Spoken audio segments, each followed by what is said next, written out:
for me, it's been a home run in two ways, on the racetrack and also building our brand here in Australia in our business. I finished first or second every year since '05, which was... I knew it was fast before, and I proved it very... It's motor racing, you know. You can't really just look at the last race of the year. You have to look at... it starts at Adelaide and it ends at Newcastle. But from the racetracks across Australia, and here's Inside Supercars.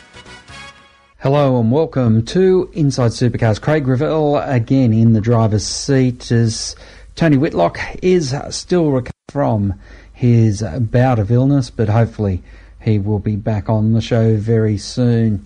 This week's show, we speak to Image Racing's Terry Whyhoon, and we take a look at social media and how the supercar teams deal with the negativity that it can generate.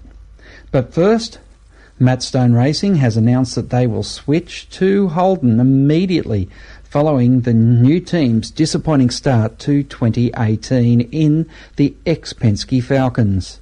Stone telling Supercars.com that the tipping point came at Queensland Raceway when Wildcard was able to finish ahead of the full-time team.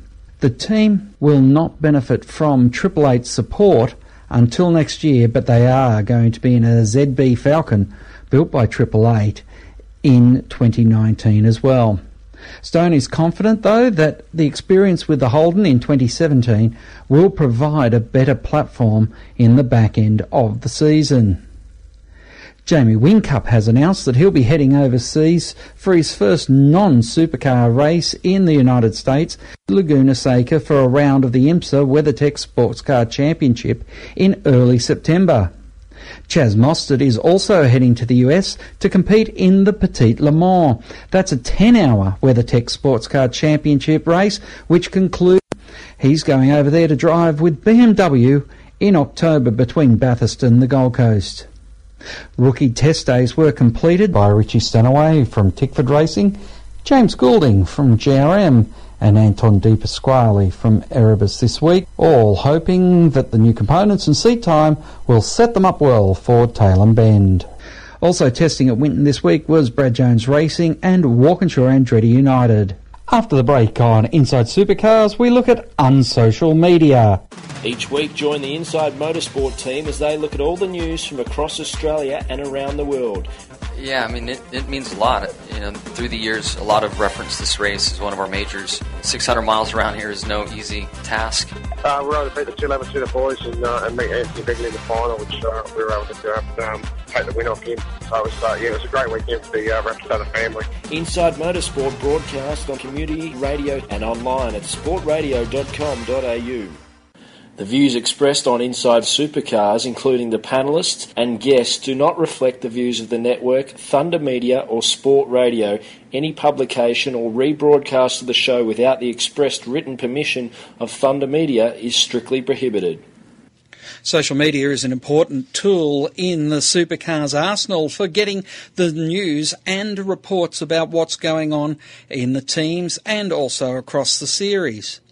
A few weeks ago, Jess Dane on the show mentioned how toxic it can be seeing the comments coming back in sometimes. So I thought I'd follow that up with a number of people in the paddock to find out how they manage that situation. First up, we spoke with Erebus's Shannon Kiley and asked her about how social media has become a bit of a double-edged sword. Obviously, I think the message you convey can kind of have an effect on what you get back. Obviously, as I was saying before, I think the guidelines we've set for our content that goes out is very honest and open. Erebus itself has always been that down-to-earth team that's approachable. We're the fans team. We seem to be everyone's second favourite team, if that makes sense. If it's not their team, they're happy for it to be us. So I think I believe we have a lot of positivity, and probably more than some others do, because of, you know, your likes of David, your likes of Betty. They are very likeable people, but you do definitely get some people that aren't a fan of us for whatever reason that is, and that's the same down pit lane. Everyone has to have an enemy or keyboard warriors are out there, so they'll pick on something.